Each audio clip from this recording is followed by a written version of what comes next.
Hello students, आज की class में हमको एक थोड़ा सा टॉपिक बचा है आर्टिकल का, वो देख लेंगे और उसके बाद लास्ट में हम लोग रिवीजन देख लेंगे। तो सबसे पहले देखो, कल हमने एक छोटा सा टॉपिक देखा था, मतलब पिछली क्लास में देखा था द के बारे में। एक छोटा सा टॉपिक देखा था कि अगर सपोज कोई वर्ड है, जैसे सेंटेंस में अगर वो रिपीट आया है, जैसे एक सेंटेंस में कुछ वर्ड बोलो, एनिमल का नाम जो भी है जो आया है, पर्सन का नाम है, एनिमल का नाम है, या फिर कोई थिंग के बारे में अगर सेंटेंस में लिखा है, अगर वो पहले आया है, अगर वो कंसोनेंट से स्टार्ट हुआ है, वोवेल से स्टार्ट हुआ है, उसके बेसिस पे हम उसमें अ या एन लगाएंगे।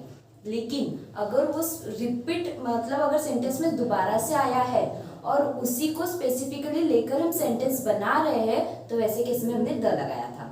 तो ऐसे मतलब ऐसा एक रूल हमने देखा था पिछली क्लास में। तो आज की क्लास में भी हमको कुछ रूल्स देखना है, उसके बाद हम लोग रिविजन ले लेंगे। तो देखो अब कैसा होता है, अब हम इंग्लिश में तो देखते हैं, लेकिन जब हम उसकी हिंदी या मराठी मीनिंग में अगर उसको हम देख रहे हैं तो उसका मीनिंग थोड़ा चेंज हो जाता है। तो हम उसके बेसिस पे अ, एन और द के बारे में देखते हैं। तो देखो, when we use a an as the by Marathi meaning, मतलब हमको अ और एन के जगह पे द को यूज करना है। वो कैसे चेंज होगा, मतलब मराठी मीनिंग से देखते हैं। जैसे एक चाकू, अगर चाकू, चाकू को इंग्लिश में बोलते हैं नाइफ, ठीक है। के है, कंसोनेंट है, ओ आएगा, ठीक है। अब यहाँ पे बोला एक पेड़, मतलब ट्री, कंसोनेंट है, ओ आएगा, ठीक है। लेकिन अब यहाँ पे बोला उस चाकू से, यहाँ पे बोला था मतलब एक चाकू, मतलब मैंने आपको सेंटेंस में बताया, मतलब पिछली वाले इसमें बताया था सिंपली अगर उसके बारे में अगर सेंटेंस में यूज हुआ है तो अ या एन जो भी आर्टिकल के हिसाब से, अगर उसमें कंसोनेंट है या वोवेल है तो उस हिसाब से। लेकिन अगर उसको मतलब स्पेसिफिकली उसको बोल के सेंटेंस में यूज हो रहा है, जैसे उस चाकू से, तो यहाँ पे कैसे आ जाएगा, जैसे विद, और नाइफ के पहले आ जाएगा विद द नाइफ। देखो हमने यहाँ पे अ नहीं लगाया, भले ही कंसोनेंट से स्टार्ट हुआ है लेकिन हमने यहाँ पे अ नहीं लगाया है, ठीक है। क्यों? क्योंकि यहाँ पे सिर्फ उसके बारे में बोल रहे थे, लेकिन यहाँ पे स्पेसिफिकली उसका यूज हो रहा है, उससे रिलेटेड में हम लोग बात कर रहे हैं, या फिर उससे रिलेटेड कोई सेंटेंस में अगर इसको इस तरह से यूज किया गया है, जैसे उस चाकू से फल काटे या जो भी है, तो विद द नाइफ मतलब उस नाइफ को स्पेसिफिकली करके बोला है, तो हमने उसका अ एंड जो भी था उसका हमने यहाँ पे द कर दिया। अब यहाँ पे देखो अ ट्री, अ है, सिर्फ ट्री के बारे, ट्री का मतलब उल्लेख किया है तो ट्री आया है। लेकिन उस पेड़ को, जैसे हम बोलेंगे उस पेड़ को बहुत सारे फल थे या फिर जो भी, तो उस पेड़ के बारे में से उसको हम संबोधित करके बोल रहे हैं, तो वैसे केस में यहाँ पे आ जाएगा द ट्री, ठीक है। मतलब यहाँ पे सिंपल एक ट्री के बारे में बोला था, यहाँ पे उसको स्पेसिफिकली मतलब जैसे बोलते हैं ना हाईलाइट करके, उस सेंटेंस में सबसे मेन वर्ड ट्री है, हाईलाइट करके उसी सेंटेंस में इसी के बारे में बोल रहे हैं, तो इसके केस में हमने द लगाया। तो आई होप आपको समझ गया होगा कि हम लोग कभी कभी अ एन की जरूरत होने के बावजूद द क्यों लगाते हैं, ठीक है। अब देखो दूसरा पॉइंट, अब दूसरा पॉइंट ये है कि हमने जब पढ़ा था मटेरियल्स के बारे में, आपको याद होगा हमने अ और एन के रूल्स देखे थे, तब हमने देखा था मटेरियल्स। मटेरियल्स में हमने देखा था कि इसमें अ और एन दोनों में से कुछ भी नहीं लगता है, अ एन आता ही नहीं है। लेकिन अगर उस मटेरियल को स्पेसिफिकली बोला गया है, मतलब एक किसी स्पेसिफिक मटेरियल के बारे में बोला है, तो आपको उस मटेरियल के पहले द लगाना है। सिंपल अगर जैसे वाटर है, व्हीट है, टी है, इंक है, मिल्क है, ये सब हमने देखा था, ऑयल भी देखा था, ऑयल, पेट्रोल, ये सब कुछ अगर सिंपली मटेरियल का कहीं ये हुआ है तो उसमें अ एन कुछ भी नहीं लगाते, मतलब उसमें आर्टिकल यूज ही नहीं हुआ था। लेकिन अगर हम किसी स्पेसिफिक मटेरियल की बात कर रहे हैं, जैसे फॉर एग्जाम्पल देखो द वाटर ऑफ गंगा, मतलब यहाँ पे गंगा नदी के वाटर की बात की है, मतलब द वाटर ऑफ गंगा, मतलब स्पेसिफिक वाटर की बात की है, तो हमने यहाँ पे द का यूज किया है। अब देखो वीट, वीट मटेरियल है, ओ एंड दोनों नहीं आएगा। लेकिन अगर हम किसी स्पेसिफिक वीट के बारे में बात करेंगे, जैसे द वीट ऑफ इंडिया, ठीक है। जैसे स्पेसिफिक मतलब ये वीट कहाँ का है, कहाँ बिलोंग कर रहा है, इंडिया को बिलोंग कर रहा है, स्पेसिफिक वीट की बात की है, तो इस वीट मतलब इस वीट के पहले हमने द का यूज किया है, ठीक है। जैसे फॉर एग्जांपल यहाँ पे देखो टी, द टी ऑफ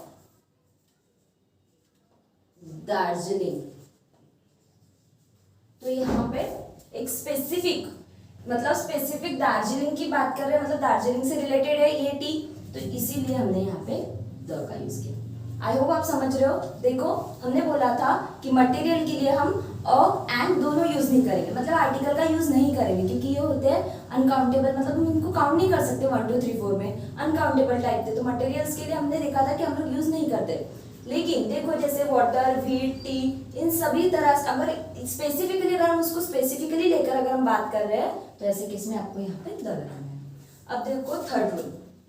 अब जैसे डिफरेंस देखो दोनों सेंटेंस का, पहले ऊपर के सेंटेंस देख लो फिर नीचे के सेंटेंस देखते हैं। I have a black and white cow. I have a black and white cow. और यहाँ पे क्या लिखा है? I have a black and a white cow. अब यहाँ पे मीनिंग कैसा हो जाएगा? इस सेंटेंस का मीनिंग क्या होगा? मेरे पास एक काउ है जो ब्लैक और व्हाइट कलर की है। लेकिन इस सेंटेंस का मीनिंग क्या होगा? मेरे पास एक काउ है जो ब्लैक है और एक काउ है जो व्हाइट है।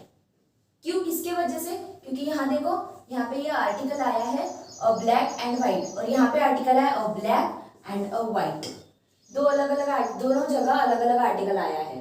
यहाँ पे सिर्फ एक सेंटेंस में एक ही आर्टिकल है, जिसके वजह से सेंटेंस का पूरा मीनिंग ही चेंज हो गया। यहाँ पे क्या बोला है? I have a black and white cow, मतलब मेरे पास एक ब्लैक और व्हाइट काउ है। लेकिन इस सेंटेंस में देखो यहाँ पे बोला है अ ब्लैक एंड अ व्हाइट, मतलब इसका मीनिंग क्या हुआ कि मेरे पास एक ब्लैक और एक व्हाइट काउ है। तो समझ में आया? अगर सेंटेंस बना रहे हो तो देखना कि आपका जो आर्टिकल है जो भी है, अगर आप सिंपल सिर्फ एक ही थिंग के बारे में या एक ही एनिमल या एक ही पर्सन के बारे में बोल रहे हो तो आपको आर्टिकल को रिपीट नहीं करना है। लेकिन अगर आपको दो अलग अलग थिंग, दो अलग अलग पर्सन या दो अलग अलग एनिमल की बात करें तो आप फिर आर्टिकल को लिख सकते हो। अब यहाँ पे कंसोनेंट से स्टार्ट हुआ है इसलिए आया है, लेकिन अगर वॉवल से स्टार्ट होता तो आप एंड भी लिख सकते हो। लेकिन अगर आपको दो थिंग, दो पर्सन, दो एनिमल की बात करनी हो तो, लेकिन अगर आपको जैसे अगर यहाँ पे बोलना था हमको एक ही काऊ के बारे में बोलना था कि उसमें दो कलर जैसे ब्लैक और व्हाइट की थी, तो हमने एक ही काऊ के बारे में बोलना था तो हमने एक ही आर्टिकल लिया है। लेकिन यहाँ पे सेंटेंस ही चेंज हो गया, यहाँ पे दो काऊ की बात हो रही है, वो भी एक ब्लैक है तो एक व्हाइट है। ठीक है, अब से यहाँ सेंटेंस देखो, the police arrested the director and president. ठीक है, एक ऐसा पर्सन, एक ऐसे पर्सन को अरेस्ट किया गया है जो डायरेक्टर भी है और प्रेसिडेंट भी है। ठीक है, अब इस सेंटेंस में मीनिंग क्या आया? The police arrested the director and the president. तो यहाँ पे क्या हो जाएगा कि यहाँ पे पुलिस ने दो पर्सन को अरेस्ट किया है। कौन?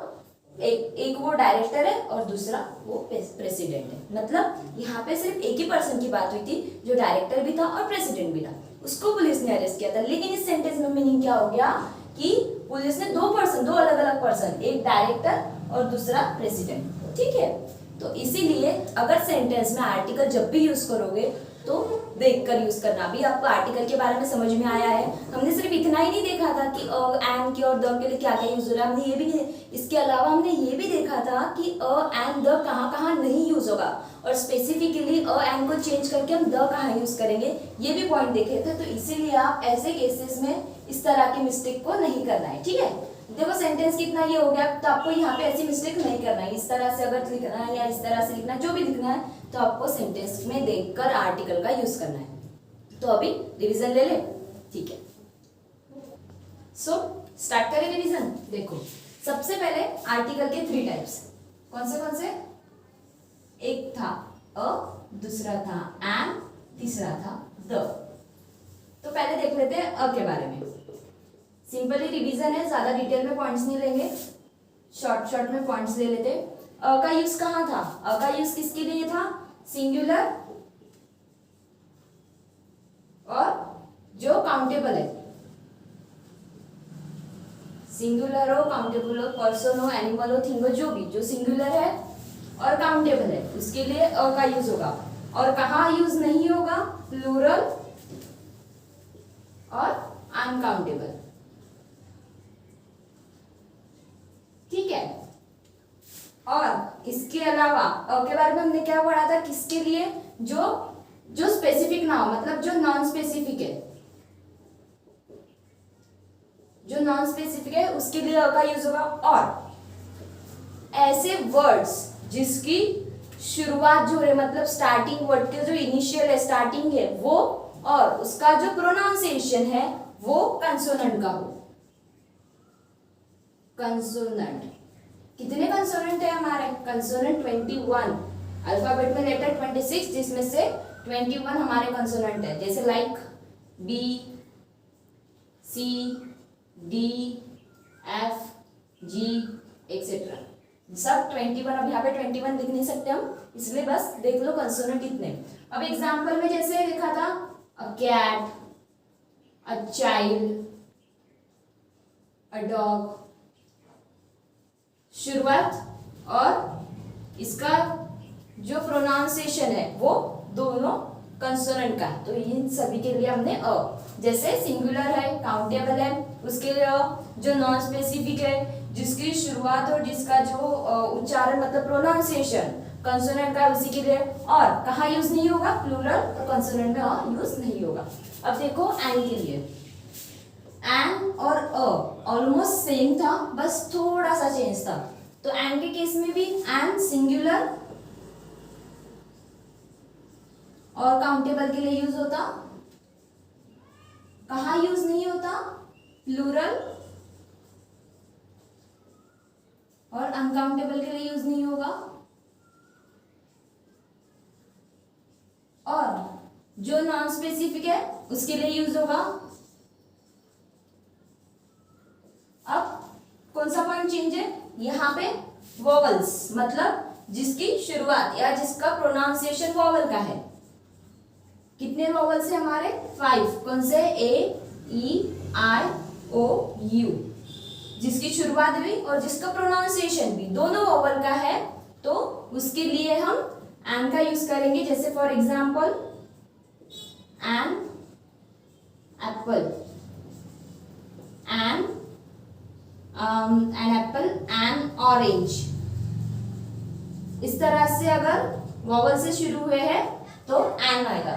अब देखो द का इन दोनों से पूरा डिफरेंट यूज है। द यूज होगा सभी नाउन्स के लिए, सभी मतलब सिंगुलर है तो भी, प्लूरल है तो भी, काउंटेबल है तो भी, और अनकाउंटेबल है तो भी। ठीक है, किसको डिस्क्राइब करता है? जो स्पेसिफिक है और यूनिक है। मतलब स्पेसिफिक मतलब एक ही एक है और सबसे अलग है, यूनिक है, उनके लिए द। ये किसको डिस्क्राइब करते थे? और एंड जो नॉन स्पेसिफिक थे। द किसको डिस्क्राइब करता है? जो स्पेसिफिक है और यूनिक है, इन सभी के लिए द। जैसे फॉर एग्जांपल देखो यहाँ सिंगुलर हो, प्लूरल हो, काउंटेबल हो, अनकाउंटेबल हो, सभी केस में द यूज हो रहा है। और इसकी एग्जांपल जैसे the sun, the moon, the earth, specific है, यूनिक है, उन सभी के लिए द। इसके अलावा हमने बहुत सारे रूल्स देखे, तो वो सारे रूल्स हम रिवीजन में नहीं लेंगे, आप लोग उसको थोड़ा आप लोग रिवाइज कर लेना और पढ़ लेना। अब इसके अलावा जो हमको नए टॉपिक्स लेना है वो हम लोग हमारी नेक्स्ट क्लास में लेंगे। So thank you.